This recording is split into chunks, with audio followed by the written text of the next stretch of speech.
Hello everyone, আমি মুক্তা। Perfect kitchen জোনে আপনাদের সবাইকে স্বাগত। আজ আমি আপনাদের সাথে রথযাত্রার স্পেশাল মুচমুচে খাজার রেসিপি শেয়ার করতে চলেছি। পুরীর এই বিখ্যাত খাজা শুধু পুরীতেই নয়, সারা ভারত বিখ্যাত। আর এই রসালো মুচমুচে খাজা বাড়িতে বসেই আপনারা বানিয়ে ফেলতে পারেন মাত্র কয়েকটি টিপস ফলো করলে। যারা এখনও আমার চ্যানেলটি সাবস্ক্রাইব করেননি, প্লিজ আমার চ্যানেলটি সাবস্ক্রাইব করে দেবেন। আর পরবর্তী ভিডিও নোটিফিকেশনের জন্য পাশে থাকা বেল আইকনটি প্রেস করে দেবেন। তাহলে চলুন ভিডিওটি শুরু করা যাক। খাজা তৈরির জন্য প্রথমে একটি বোলে আমি 2 কাপ ময়দা নিয়ে নিয়েছি। আর ওজন হিসাবে ধরলে এখানে 200 গ্রাম ময়দা আছে। এইবার স্বাদের জন্য দিয়ে দিচ্ছি সামান্য পরিমাণ নুন। আপনারা আপনাদের পরিমাণ মতো নুন এখানে অ্যাড করে দেবেন। তারপর এখানে দিয়ে দিচ্ছি 3 চা চামচ ঘি। আমি এখানে ঘি ব্যবহার করছি কারণ ঘি ব্যবহার করলে খাজার স্বাদটি ভীষণ সুন্দর হয়। আপনারা চাইলে এখানে সাদা তেলও ব্যবহার করতে পারেন। এইবার আমি ময়দাটাকে ভালোভাবে ময়ান দিয়ে নেব, কারণ ময়ান যত ভালো হবে খাজা ততটাই মুচমুচে আর সুন্দর হবে। দেখুন এখানে আমার ময়ান হয়ে গেছে। এইভাবে মুঠো করলে ভেজা বালির মতো ঝুরঝুরে হয়ে পড়ছে। যখন ময়দাটি এই স্টেপে আসবে তখন আপনাদের বুঝে নিতে হবে ময়দাটি পারফেক্টভাবে ময়ান হয়ে গেছে। এইবার অল্প অল্প করে নর্মাল টেম্পারেচারে রাখা জল বারে বারে অ্যাড করে ময়দা মেখে একটি ডো বানিয়ে নিতে হবে। খেয়াল রাখতে হবে ময়দার ডোটা খুব শক্ত বা নরম হয়ে না যায়। প্লিজ আপনারা কমেন্টে জানাবেন আরও কী কী রেসিপি আপনারা দেখতে চান। আমি খুব সহজ এবং সিম্পলভাবে আপনাদের সামনে সেই রেসিপিগুলো তুলে ধরব।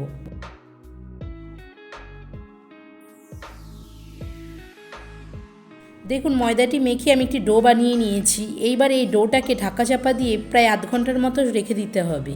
আপনাদের হাতে যদি সময় কম থাকে তাহলে 10 থেকে 15 মিনিট পরেও বানিয়ে ফেলতে পারেন। এবার খাজা বানানোর আরেকটি উপকরণ চিনির শিরা এখানে বানিয়ে ফেলবো। তার জন্য ওভেনে একটি পাত্র বসিয়ে তার মধ্যে 1 কাপ চিনি দিয়ে দিচ্ছি। যে কাপ মেপে এখানে আমি ময়দাটা দিয়েছিলাম ওই একই কাপে চিনিটাও অ্যাড করলাম। এইবার এর মধ্যে দিয়ে দিচ্ছি 1 কাপ জল। তারপর গ্যাসের ফ্লেম হাই করে জল ফুটিয়ে শিরা বা রস বানিয়ে নেব। দেখুন এখানে জলটা অলরেডি ফুটতে শুরু করেছে। 5 থেকে 6 মিনিট জলটা ফুটিয়ে নেওয়ার পর 2টি আঙুলের সাহায্যে ঠিক এইভাবে চেক করে নেবেন। যদি এই রকম একটি তার তৈরি হয় তাহলে ধরে নিতে হবে চিনি শিরাটা একদম রেডি হয়ে গেছে। এই দিকে প্রায় আধ ঘন্টা ঢাকা দিয়ে রাখার পর ময়দার ডোটা খাজা বানানোর জন্য একদম রেডি হয়ে গেছে। এইবার এই ডোটা থেকে কয়েকটি লেচি কেটে নেব। যেমন লুচির জন্য লেচি কাটা হয়, আমি তার থেকে একটু বড় সাইজে লেচি কেটে নেব। আমি এখানে 200 গ্রাম ময়দা থেকে 10টা লেচি কেটে নিয়েছি। আপনারা লেচিগুলো আরেকটু বড় করে কেটে নিতে পারেন যদি পরোটা বেলার জায়গাটা একটু বড় থাকে। লেচি কেটে আমি এখানে গোল করে নিয়েছি। এইবার পরোটা বেলার জন্য একটি বাটিতে কিছুটা পরিমাণ কর্নফ্লাওয়ার নিয়ে নিয়েছি। আপনাদের কাছে কর্নফ্লাওয়ার না থাকলে এখানে ময়দাও ব্যবহার করতে পারেন। এইবার কিছুটা কর্নফ্লাওয়ারের গুঁড়ো ছিটিয়ে পরোটা বা লুচির মতো বেলে নেব। যতটা সম্ভব পাতলা করে বেলে নেওয়ার চেষ্টা করবেন, কারণ রুটি যত পাতলা হবে খাজা কিন্তু ততটাই ভালো হবে। দেখুন আমার রুটিটা বেলা হয়ে গেছে আর এটা এতটা পাতলা হয়েছে যে আমার হাতটা দেখা যাচ্ছে। এবার আরও একটি পরোটা আপনাদের বেলে দেখাবো। ঠিক একই রকমভাবে কর্নফ্লাওয়ারের গুঁড়ো দিয়ে যতটা সম্ভব পাতলা করে বেলে নেব। এইভাবে সব লেচিগুলো এক এক করে রুটির মতো বেলে নেব। ফিরে এসেছি সবগুলো রুটি বেলে নিয়ে। এইবার দেখুন এখানে একটি রুটি নিয়ে নিয়েছি। এবার এর মধ্যে আমি দিয়ে দিচ্ছি সামান্য পরিমাণ তেল। আপনারা এখানে তেলের পরিবর্তে ঘিও ব্যবহার করতে পারেন। এবার এই তেলটুকু হাত অথবা ব্রাশের সাহায্যে রুটির গায়ে ভালোভাবে মাখিয়ে নেব। ঘিটা মাখিয়ে নেওয়ার পর সামান্য পরিমাণ কর্নফ্লাওয়ার গুঁড়ো ছড়িয়ে রুটির চারপাশটা মাখিয়ে নেব। কর্নফ্লাওয়ার গুঁড়ো মাখিয়ে নেওয়ার পর এর ওপরে আরও একটি রুটি দিয়ে দেব। এবার ঠিক একই রকম পদ্ধতিতে সামান্য পরিমাণ তেল মাখিয়ে কর্নফ্লাওয়ার গুঁড়ো মিশিয়ে মাখিয়ে নেব। তারপর একই রকম প্রসেসে সমস্ত ব্যাপারটাই আমি 5 বার রিপিট করব। প্রথমে সামান্য পরিমাণ তেল দিয়ে মাখিয়ে নেওয়ার পর তারপর কিছুটা পরিমাণ কর্নফ্লাওয়ার মাখিয়ে নেব। এইভাবে 5টা রুটি দিয়ে লেয়ার করার পর যে কোনো এক প্রান্ত থেকে রোলের মতো গুটিয়ে নেব।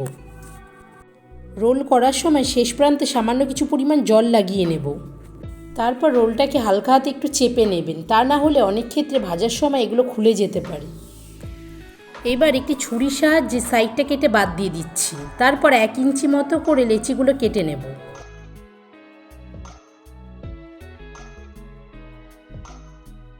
তারপর একটি বেলনির সাহায্যে এক এক করে খাজা শেপে বেলে নেব। আর অবশ্যই মনে রাখবেন বেলার সময় জোরে প্রেসার দিয়ে বেলবেন না, হালকাভাবে বেলে নিতে হবে। এইভাবে প্রত্যেকটা লেচিকে আমি খাজার শেপে বেলে নিচ্ছি। দেখুন এখানে আমার সবগুলো লেচি বেলা হয়ে গেছে। এইবার এগুলোকে ভেজে নেওয়ার জন্য গ্যাসের ফ্লেম একদম লোতে রেখে কড়াইতে সাদা তেল দিয়ে দিয়েছি। তেলটাকে ভালোভাবে গরম করে নিতে হবে, আর তেল গরম হয়ে এলে এক এক করে খাজাগুলো তেলের মধ্যে ছেড়ে দেব। আমি এখানে একসাথে 4টে খাজা ছেড়েছি। বেশি পরিমাণ ভাজতে গেলে খাজাগুলো নাও ফুলতে পারে, তাই আমি এখানে একসাথে বেশি পরিমাণ ভাজবো না। দেখুন খাজাগুলোর এক পিঠ ফ্রাই করা হয়ে গেছে। এবার উল্টে অপর দিকটা ফ্রাই করে নেব। প্রায় 15 মিনিট 2 পিঠ ফ্রাই করে নেওয়ার পর দেখুন খাজাগুলো হালকা লাল হয়ে এসেছে। এবার এইগুলিকে একটি পাত্রে তুলে নেব। এবার ওই একই তেলে বাকি খাজাগুলোকে দিয়ে ফ্রাই করে নেব। এবার ফ্রাই করা খাজাগুলো একটু ঠান্ডা হয়ে এলে চিনি শিরার মধ্যে দিয়ে দেব। আর চিনি শিরার মধ্যে দিয়ে খুব বেশিক্ষণ ডুবিয়ে রাখবেন না, একটুখানি এপিট ওপিট করেই তুলে নিতে হবে। তাহলে তৈরি হয়ে গেল পুরীর বিখ্যাত জগন্নাথ দেবের স্পেশাল খাজা। তাহলে বন্ধুরা, যদি ভিডিওটি ভালো লেগে থাকে তাহলে অবশ্যই লাইক, কমেন্ট, শেয়ার করতে ভুলবেন না। আবার দেখা হচ্ছে পরবর্তী একটি ভিডিও নিয়ে আপনাদের সাথে। ততক্ষণ সবাই ভালো থাকবেন, সুস্থ থাকবেন। নমস্কার।